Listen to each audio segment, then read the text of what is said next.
Assalamualaikum warahmatullahi wabarakatuh. Alhamdulillah, alhamdulillahi liwahibil atiyah.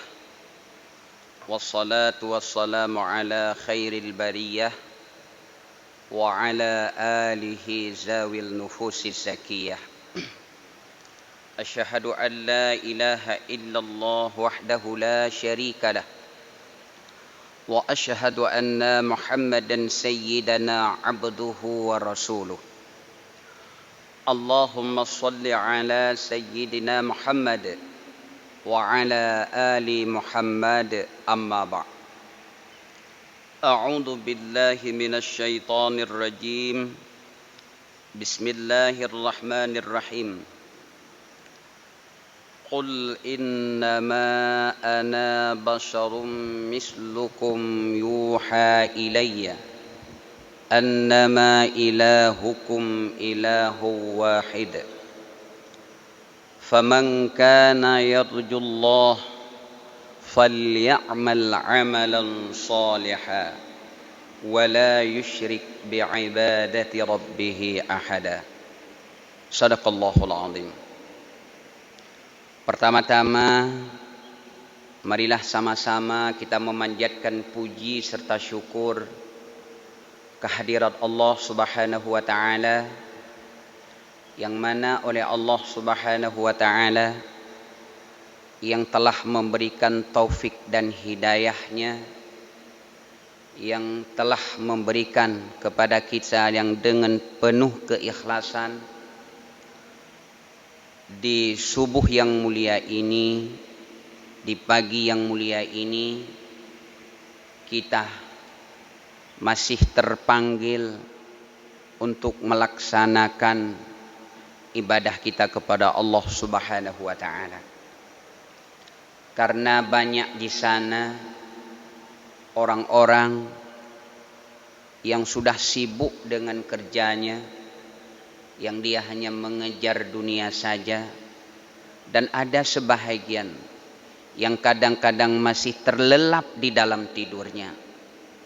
Alhamdulillah, di subuh yang mulia ini kita semua sudah berada di rumah Allah untuk melaksanakan salah satu kewajiban kita kepada Allah, yaitu melaksanakan salat berjamaah, yang lebih-lebih hari ini merupakan hari yang sangat besar fadilahnya di sisi Allah Subhanahu wa taala. Berikutnya, selawat dan salam kepada junjungan alam Nabi besar Muhammad sallallahu alaihi wasallam, yang semasa hidup beliau kemudian beliau titipkan kepada para sahabat menitipkan kepada para tabi'in, sampai kepada kita, yang kadang-kadang kita ini adalah melalui ada yang memerintahkan kita, bahkan itu merupakan sudah menjadi kewajiban yang tidak boleh untuk kita tinggalkan. Maka itulah adalah merupakan amanah yang sudah dititipkan oleh Rasulullah sallallahu alaihi wasallam, yang tidak boleh kita tinggalkan. Berikutnya kepada al dan sahabat beliau sekalian, para ulama mutaqaddimin, ulama mutaakhirin.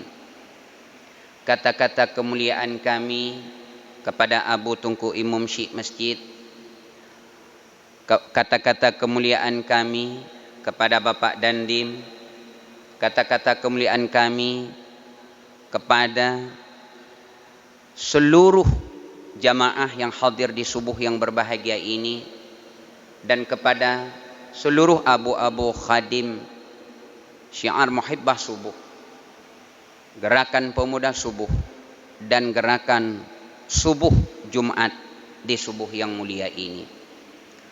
Hadirin sidang jamaah yang dimuliakan oleh Allah Subhanahu wa taala. Apapun yang kita lakukan, baik itu merupakan di dalam kehidupan kita di dunia ini, atau yang itu merupakan sebagai kewajiban kita yang akan menjadi pertanggungjawaban kita di hadapan Allah Subhanahu wa taala kelak nanti. Perlu kita garis bawahi. Perlu kita ingat. Dan itu harus kita akui. Yang bahwa segala sesuatu, apapun yang kita lakukan, puamanteng yang katanya pubut, kita selalu mengharapkan balasan. Kita selalu mengharapkan imbalan.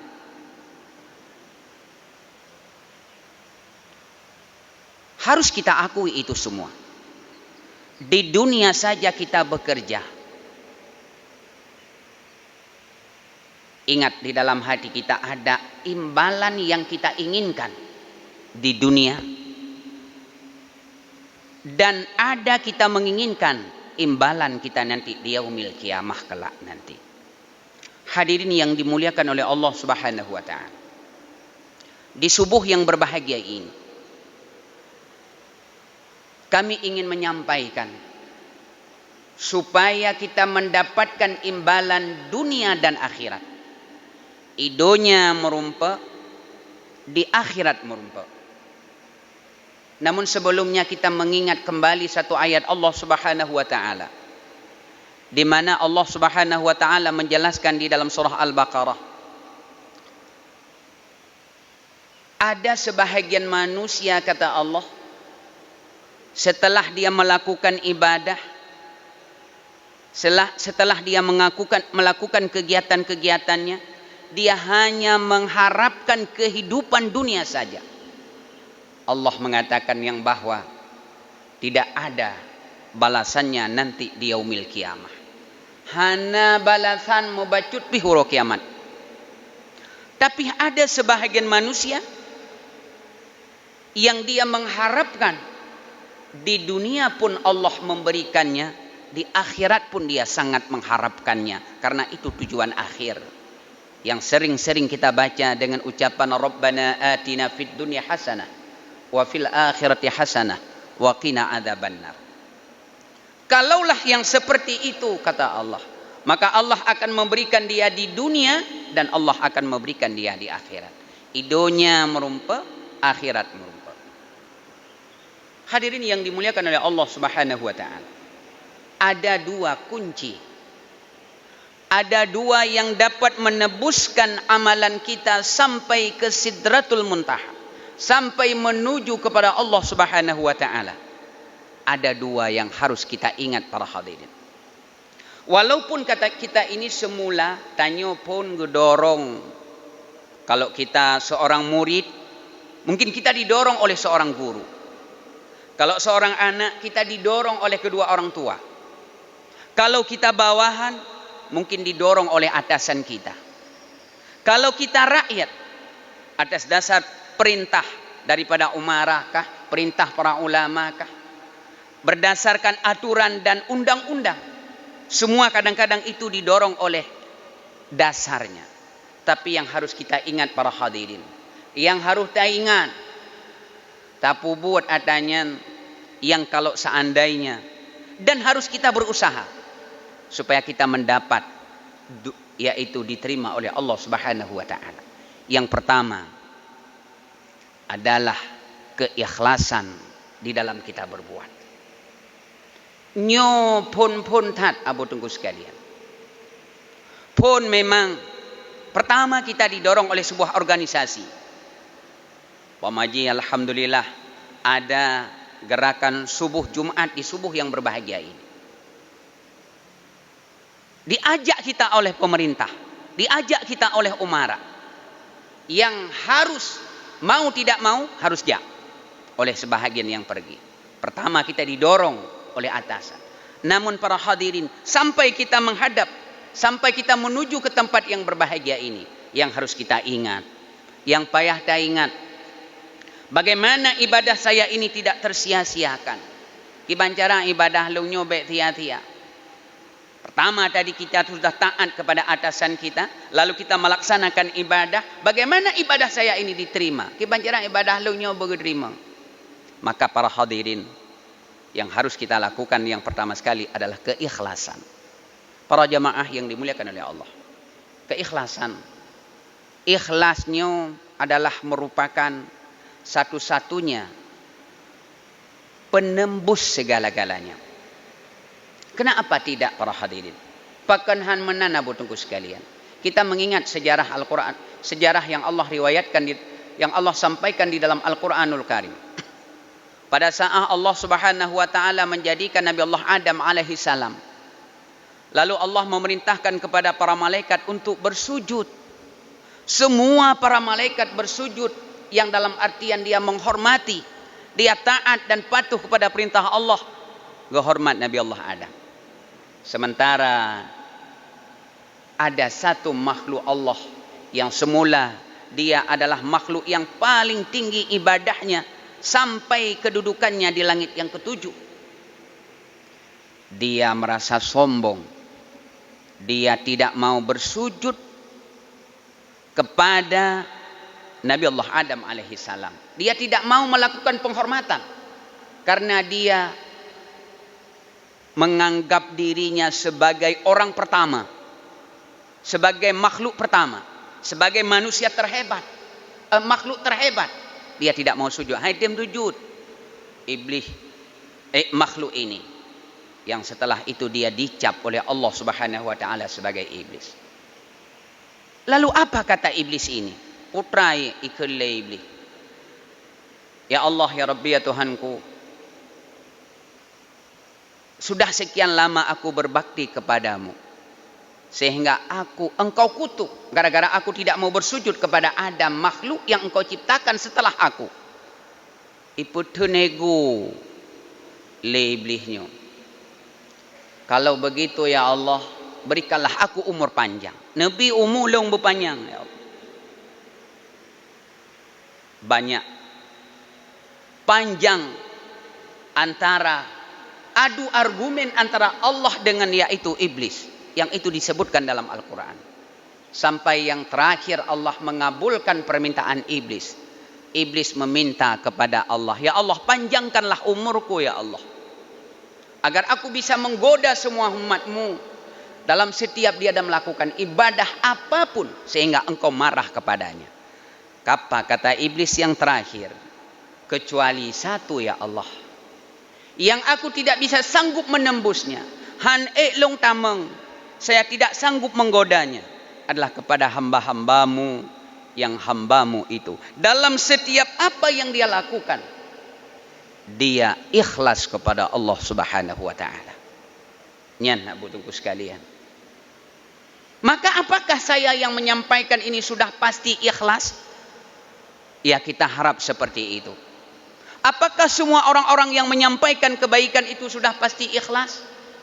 Ya, belum tentu juga. Tapi yang diharapkan ada keikhlasan.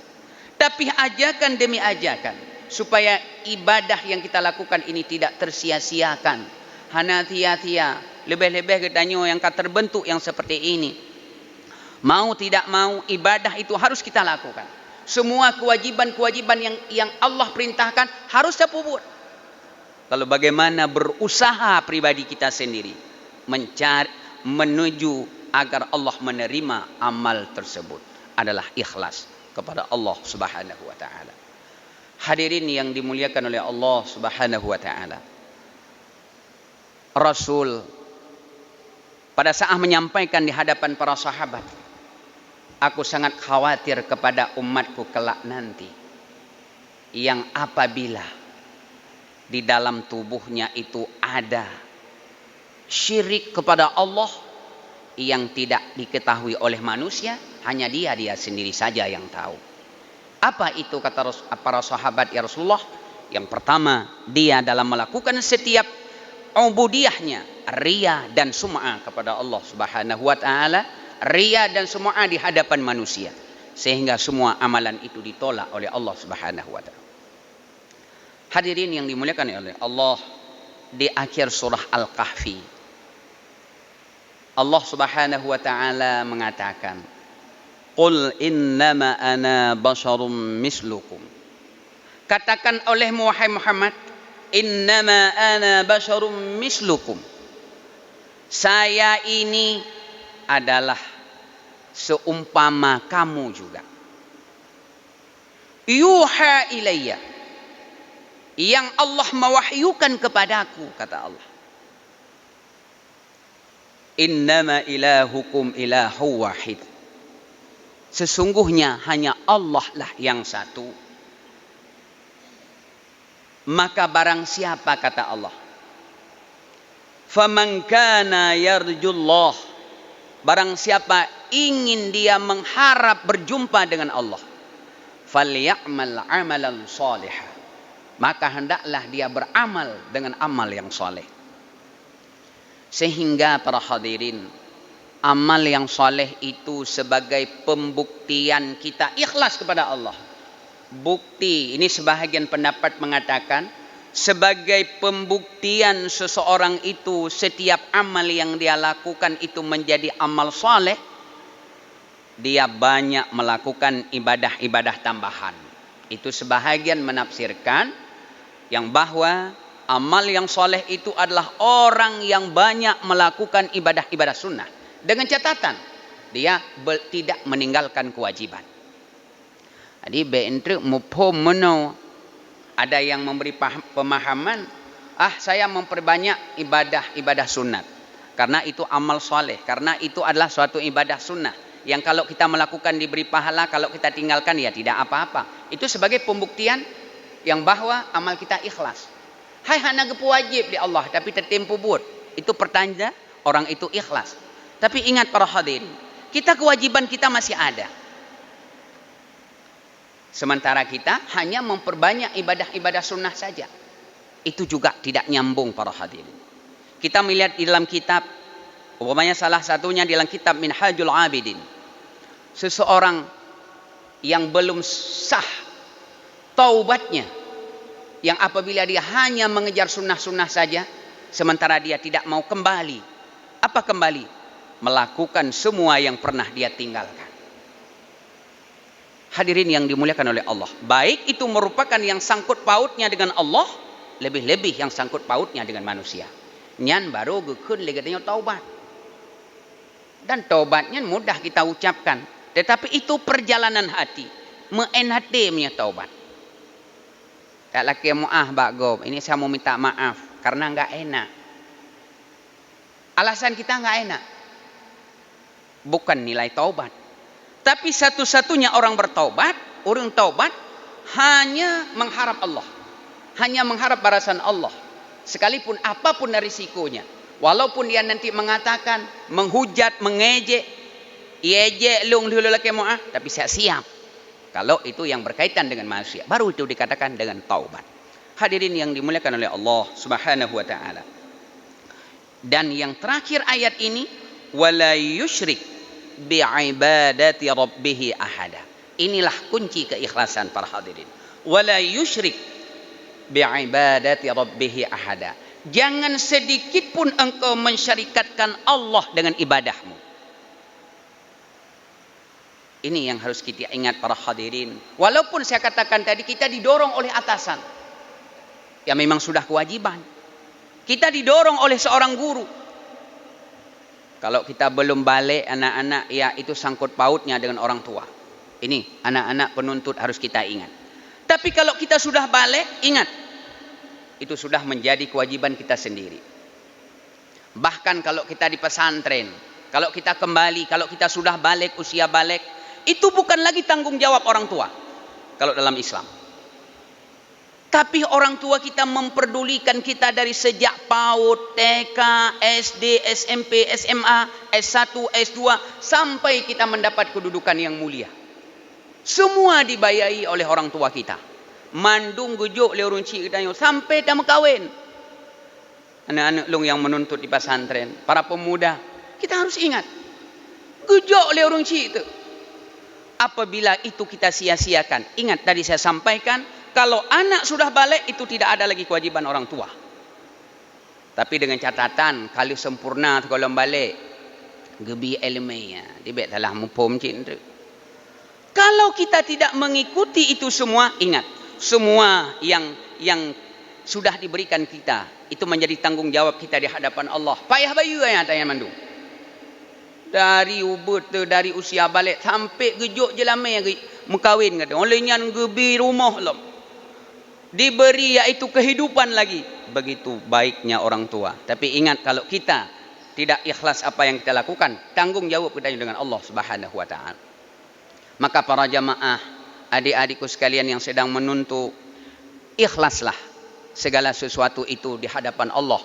Ikhlas karena Allah Subhanahu wa taala, bukan karena siapapun. Insyaallah kalau ikhlas kepada Allah, berarti yang jelas, yang lain semua ikut. Berbakti kepada orang tua sudah benar, taat kepada atasan sudah benar, taat kepada pemimpin sudah semua terikuti. Kalau kita tujuan akhir kita kepada Allah Subhanahu wa taala. Yang pertama. Baru diterima ibadah kita oleh Allah, berikhlas apa yang dah buat. Tak usaha kebancara. Sabar nak ada dengar ceramah katanya. Tapi kadang kita tidak mau merubah diri. Tidak mau berusaha untuk berbuat. Apa yang disampaikan kadang-kadang lagi hebat abu, lagi hebat. Nyona urang dalam pengajian, layan tagorok dia tidak mau berhadapan dengan gurunya. Meteah ada kepegah yang kat behjet mandu. Ndak pegah bahasa Aceh habis miung, pegah lom. Saya sudah lihat di YouTube. Saya sudah lihat di Instagram. Saya sudah lihat di WA. Saya sudah lihat di sosmed. Pegah lom mana. Kali ke pegah ada tungkunyan pegah. Kali tak bak YouTube dom tiga. Kadang lubeh menteri bega kali tak tapi tidak menjadi bahan untuk beramal kita. Tiap-tiap cik dah. Hadirin yang dimuliakan oleh Allah, yang pertama adalah keikhlasan kita kepada Allah. Yang kedua, supaya nyambung antara keikhlasan ini diterima ibadah kita, adalah apapun yang kita lakukan itu berdasarkan ilmu pengetahuan. Kedua ini bukan nomor satu, bukan nomor dua. Tetapi saya sampaikan nomor satu, nomor dua. Tapi pada pelaksanaannya, nyoba mentiga lagi definisi niat. Fi'lun muqtarinin bi fi'lih. Yaitu melakukan sesuatu benyertaan dengan yang dia lakukan. Jadi ikhlas, tapi enggak ada ilmunya. Enggak ada ilmu, maka juga sia-sia sama sekali. Contoh umpamanya, ini saya sampaikan para hadirin. Kita di subuh hari ini mengejar fadilah jamaah paling besar. Sebab yang paling besar fadilah di hari Jumat nanti. Yang kedua di subuh hari Jumat, setiap Jumat. Baru setelah itu di setiap subuh-subuh yang lain. Talik jamaah mendapat 27 atau dalam pendapat ada mengatakan 25. Tapi yang harus kita ingat, jangan sampai itu tersia-siakan. Baik sampai yang tak kira yang kita mengharapkan 27 tadi, ternyata 0, sekian pun tidak kita dapatkan. Umpamanya salah satunya, aturan-aturan dalam berjamaah. Jarang saf saja, itu sudah hukumnya makruh. Hana tupeh bahu dengan bahu. Tidak bersentuhan antara bahu dengan bahu. Telapak kaki tumit, samping teman, tidak bersentuhan. Maka kalau kita lihat di dalam fadilah berjamaah, pahalanya itu tidak ada. Bersamaan dengan imam, bertiga-tiga merupah-rupah dengan imam. Kalau dalam kehidupan hari-hari saja, kita mau bersaing dengan pemimpin saja, bagaimana hati pemimpin? Tapi bagaimana? Tetap kalau anak buah itu sedikit harus di belakang. Ini ada bekas Aceh, memang koh-koh can. Begitu juga dengan jamaah. Paling banyak saya melihat itu adalah merupakan satu yang benar-benar harus kita perbaiki. Mesti dah pegah dah nyonya, saya berangkat gerakan pemuda subuh dari jauh dajak. Rukudeh jamaah tidak seperti yang diharapkan. Syiar muhibbah subuh jauh-jauh sampai di luar kota Luk Semawi. Bahkan sekarang alhamdulillah sudah sampai menyeluruh di Provinsi Aceh. Bahkan dari Luk Semawi ada kalon kaidih di Sebulus Salam, kaidih di Banda Aceh. Tapi para hadirin, perjalanan yang kita tempuh banyak habis biaya. Kemudian banyak yaitu tenaga yang harus kita keluarkan. Banyak waktu ke tempat yang lain yang sudah tersia-siakan. Kalaulah harapan kita mendapat jamaah, fadilah jamaah, itu cuma gara-gara sedikit saja. BO agai. Dah. Mekarat-karat ngan kuimum. Tabo. Yang kedua, softnya itu selalu saya jarang. Atau tidak mau mengikuti aturan jamaah. Yang paling lem ta'u tidur berjamaah. Ini saya kasih contoh satu. Ada seorang imam berdiri. Seseorang saja, dia belum berdiri jadi imam. Lalu ada satu orang sebelah kanan. Gedeng raundun tiro. Lalu datang yang lain. Ja orang lain tiro, gedang ikut. Suruh mundur teman lagi. Pernahkah kita sadari yang bahwa hukumnya haram dan dosa besar? Mengeluarkan orang yang sedang mendapat fadilah, kita keluarkan sehingga dia hilang fadilahnya. Malah kadang-kadang yang di belakang belum lagi salat. Golong semayang, kaki mundur gop. Gaknya lalai ngempuduk HP, lalai ngempuduk kacamata, lalai ngemplin HP. Baru itanyo yang kita yang sudah di samping imam, karena tidak ada ilmu, mundurlah kita. Ingat, satu langkah kita mundur, hilanglah fadilah jamaah. Satu langkah kita mundur, hilanglah fadilah jamaah. Tapi kalau kita untuk mencari supaya pahala tidak hilang, atetruk duduk deng ra'uyaimum. Dia berdiri di sebelah kiri imam. Lalu seperti paskibra, orang yang menaikkan bendera, sama-sama dia mundur ke belakang. Barulah orang pertama tidak hilang fadilah jamaah, orang yang kedua tidak dosa. Baru dia dijadikan satu saf. Dan itu sering sekali kita dapatkan yang bahwa itu tersia-siakan. Bahkan banyak yang lain. Ini contoh kecil para hadirin. Maka para hadirin yang kedua, segala sesuatu yang kita lakukan itu adalah harus berdasarkan ilmu pengetahuan. Kata Allah dalam surah Ali Imran ayat yang ke-31, qul in kuntum tuhibbunallah fattabi'uni. Kata Rasulullah, kalau kamu katakan olehmu wahai Muhammad, seandainya kamu cinta kepada Allah, maka ikutilah aku, kata Rasulullah. Ikutilah petunjukku, ikutilah syariatku, ikutilah aturan-aturanku. Pertama di ibadah dan di bagian-bagian yang lain, yang itu kamu semua mengharap balasan Allah Subhanahu wa taala. Para hadirin yang dimuliakan oleh Allah Subhanahu wa taala, marilah para jamaah yang dimuliakan oleh Allah, dengan nasihat saya singkat ini mudah-mudahan jadi pelajaran buat saya sendiri. Apapun yang kita lakukan, bukan saja ibadah yang sifatnya spiritual kita kepada Allah, bukan itu saja. Kon saja wate sumujid berikhlas, dam sedekah berikhlas, berbuat sosial ikhlas. Bahkan kalau secara ijmalnya, secara globalnya saya sampaikan, ibadah ghairu mahdah pun menjadi balasan di sisi Allah. Kalaulah yang kita lakukan itu, yang pertama ikhlas dan berdasarkan ilmu pengetahuan. Inilah yang dapat saya sampaikan. Mudah-mudahan di subuh barakah ini, di subuh Jumat yang mulia ini, kita telah diberikan pahala melaksanakan salat subuh berjamaah. Ditambah lagi bagaimana besarnya fadilah saat kita mendengar ayat-ayat sajadah dan kita melakukan di sana sujud tilawah, pun harus di sisi Allah mendapat pahala yang sangat besar. Inilah yang dapat saya sampaikan. Mohon maaf atas segala kekurangan, keterlanjuran. Wabillahi taufiq wal hidayah.